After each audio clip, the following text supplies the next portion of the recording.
This is freaking delicious. Oh, that's good. You like to be swirling it around. I do. I really do. I'm proud of myself. I'm proud of you too, baby.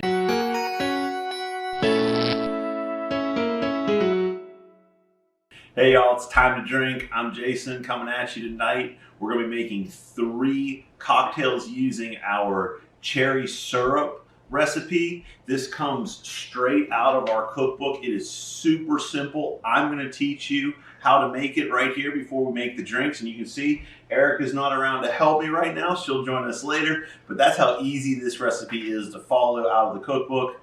I'm going to make it. What we're going to use, I think there's 4 simple ingredients. You have a cup of water, a pound of cherry, cup and a third of allulose, and then we like to give it a little bit of extra punch up with this 2 squirts of this, what is this, Stir Black Cherry Water Enhancer. I think this has 1 carb per squirt, so you're picking up 2 carbs in the whole sauce or the whole syrup with this. So again, a very low carb option.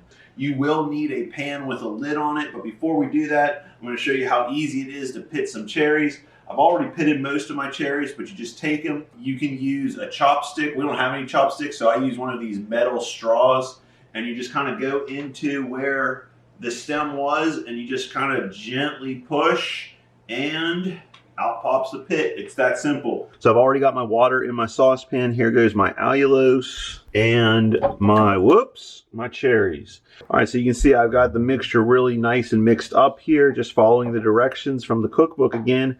And you can see the syrup's already starting to take its dark cherry color there. So now what we are going to do is bring the mixture to a low boil for 5 minutes, stirring often. I'm just gonna pull my lid off here. You can see there's a little bit of a bubble starting to go. We're starting to boil. So I'm just gonna stir this around every once in a while. We got another 5 minutes to do here. Stir it around and get our cherry syrup nice and rich. All right, 5 minutes on this light boil here. You can see that's really starting to get the color. The cherries and the syrup are identical colors at this point. It looks so good. So now I'm just going to strain the cherries out using a slotted spoon.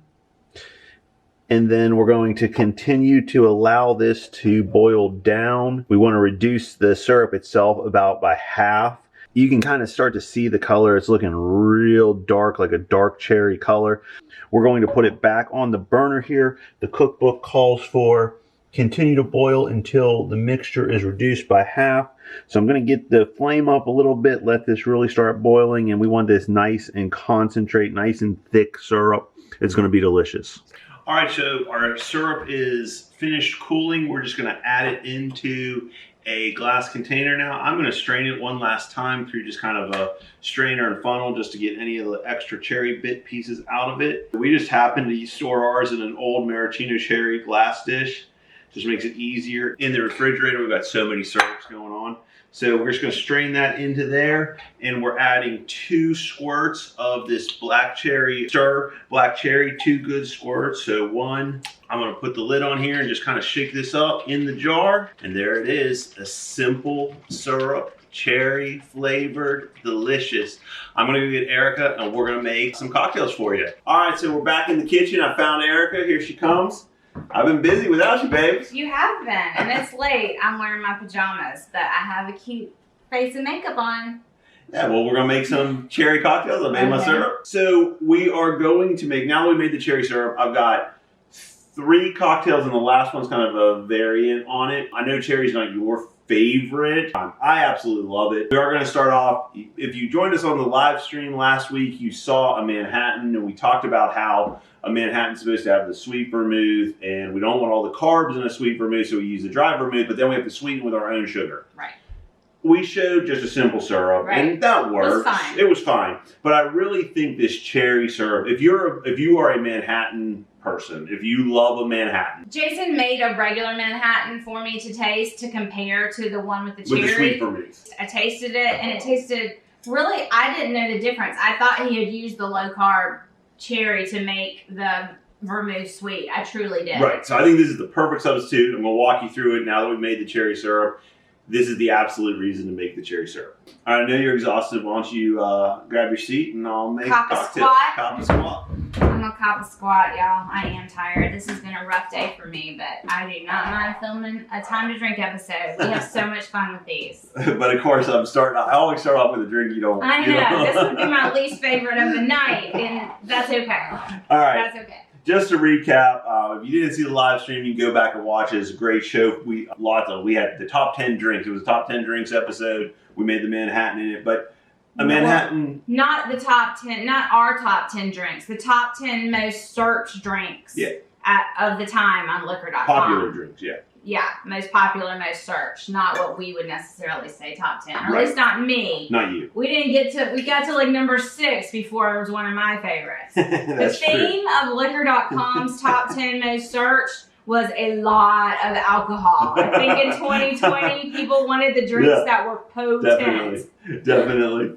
All right, so we're using the dry vermouth. Of course, the difference between sweet and dry, I've said it a million times now, is the amount of sugar in it. Right. So we're using the dry. You still get the vermouth flavor and a little bit of tart bitterness to it. So we need to sweeten it up for our Manhattan. That's where we're going to use our cherry syrup. Now, you can decide. I go a little more than like a quarter of an ounce, a fourth of an ounce, not quite to the half, but you can go anywhere between a fourth and a half an ounce of the cherry syrup for this. Just depending on how Depending on how sweet you like it and what your taste is. I just like the little subtle bit of it. I like my Manhattan to be a little bit more dry or tart than it really should be. Okay. All right, going with 2 ounces of rye whiskey here.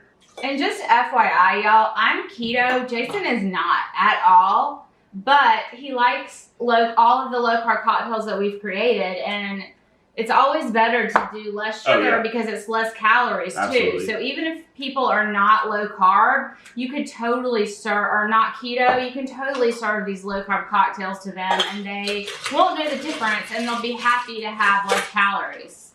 All right, so I got 2 dashes of bitters in there, Angostura bitters, and then a dash of orange bitters as well.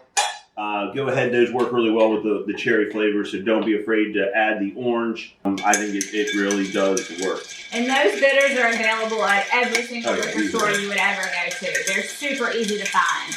You can get them on Amazon.com if you're not wanting to go to a liquor store, but the liquor stores are always going to have those options, just FYI. Yep. Now, this is one thing I've kind of learned over the last year or so of us doing these cocktails episodes. Of course, I always say, drink what you like, buy liquors that you like, don't, try to be somebody you're not. Very recently, I learned a new way to serve the Manhattan. Obviously, normally you serve it in the coupe glass, you strain it and serve it in the coupe glass. I love an old fashioned. So somebody showed me the other day that you can actually serve a Manhattan on the rocks. I did not know that. Yeah, I've never seen that. I got it at a bar I was at, and somebody was making me a fancy Manhattan, and she asked me if I wanted it in a coupe glass. It kind of insinuated that it wasn't very manly to have it in the coupe glass. So I definitely went for the rocks. Gotcha. All right, so I'm going to show you that tonight. We're gonna ditch the coupe glass. I'm going to serve mine on the rocks here. All right. I also, I like the old fashioned because I like the water to change the drink as you're drinking. Right. But that's just one of my things. You like to be swirling it around. I do. I really do. It's because he's so bougie. Water does not ruin a cocktail. It really doesn't. It's not because it's more manly. It's because it makes him he's more bougie, and that's who he is. Speaking of bougie, if you want to reach in that jar right there and give me one of my brandy cherries. Now, the really cool thing about the brandy cherry garnish is, like, if you do the math, there's so little carb in a cherry. It's like a quarter to a half a carb in one cherry. You can probably put 2. Yeah, you can probably put 2, right? And they are absolutely delicious. I absolutely love these brandy cherries. I know you haven't tried them because you don't like cherries. No, I don't like cherries, but it sure it makes it look fancy. It makes it look a little bit more bougie. Yeah. So there it is. That is honestly, in my opinion, I know it's just my opinion, it tastes good. The perfect low-carb Manhattan right there. All right. I know you're not going to try it, so. I can taste it. He doesn't want me to share. He doesn't want to give me a sip. Truthfully, I like this better than a standard Manhattan. I do. A cherry's not my thing, but I like this better than the standard Manhattan. I'm proud of myself. I'm proud of you too, baby.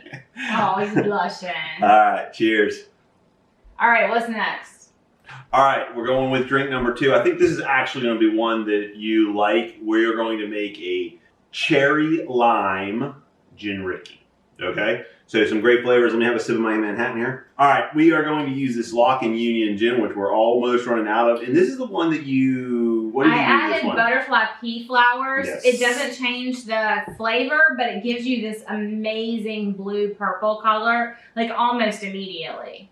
Yeah, and it really was, it really is cool. It really enhances this drink with the red of the cherry. Like, it really makes a pretty drink here. You can just use whatever gin you like. This also changes colors when you add acid to it. So, like if you add lime or lemon and stuff like that, it changes colors a little bit. So it's a fun, like, entertaining drink. Yep. When you use this. Oh yeah, definitely.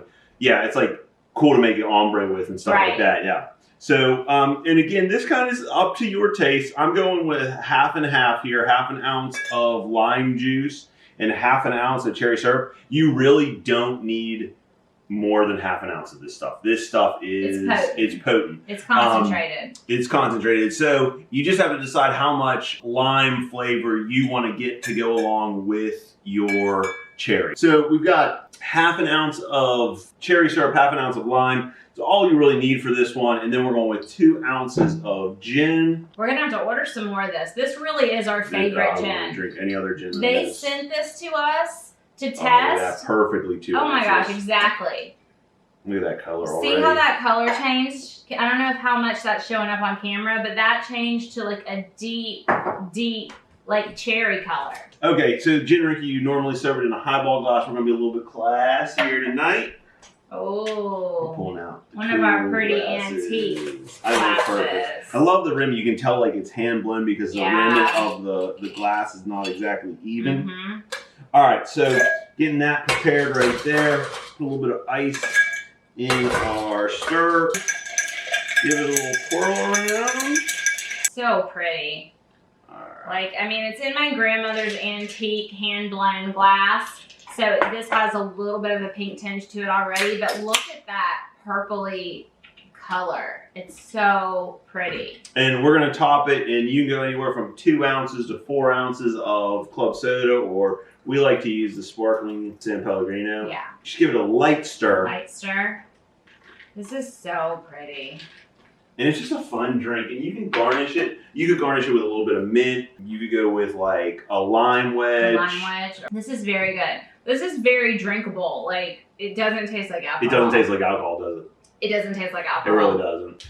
All right, last drink of the evening is actually 2 drinks depending on which liquor or which alcohol you want to flavor it with. It's either going to be a cherry mint Moscow Mule, which I know you love Moscow Mules. I love Moscow Mules. Or you can go change out the vodka for rum and you can go a cherry mint highball, which I love. Like a dark and stormy. Like a dark and stormy, yeah. Okay. I love highball. All right. So should I try to make the batch and then the 2 drinks off of it, or how do you want me to do this? I don't know. I'm gonna try to make it. Don't be messing it up. I'm not gonna mess it up. Okay. I'm not gonna mess it up. I got this planned out. Okay. It's gonna work in my head.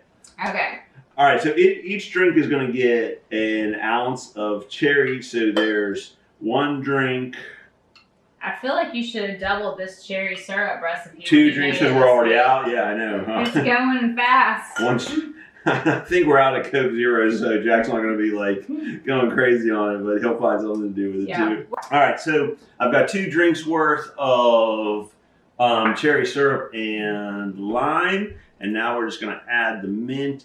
Make sure you work them a little bit with your fingertips because you don't want to have to muddle them too much. What I'm going to do here, you can see what I'm doing. I'm just slicing a lime wheel here to kind of protect my mint in the muddler. So I'm going to drop that in. So I'm more muddling the lime than I am the mint. If you mess with the mint too much, you can get a bitter taste out of it. So you want to be real careful with your mint leaves because you don't want it to turn bitter. I'm going to strain my cocktail into that. Now normally you would just build this all in the shaker, but since I'm doing the 2 drinks, we're building them in the glass. Okay.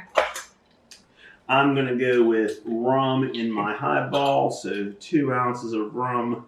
And you're going to include all these recipes. Oh yeah, they're all linked down below. Yeah.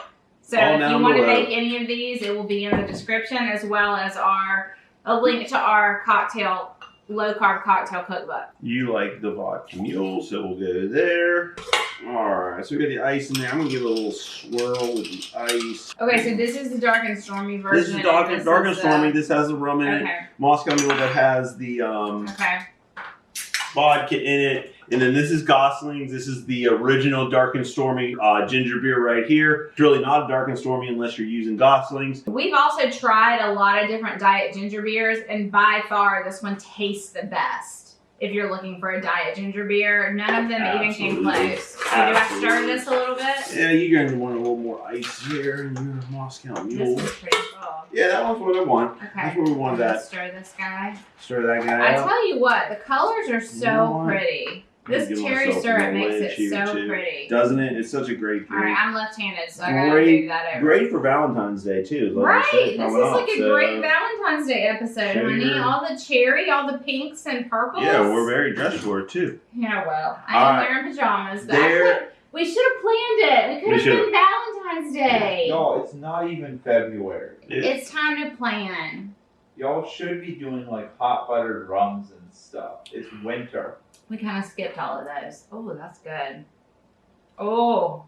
You see how you need the extra syrup and lime because of the ginger flavor there? The ginger's so powerful. I haven't had a Moscow Mule in months and months, probably. But this is freaking delicious. You want to try this? This is delicious. I don't know if I want to. This is so good.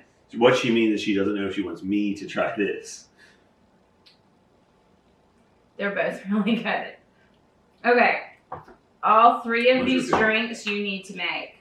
The recipes are in the description. But if you want to make the Purple Manhattan, it's right here. Or there's that.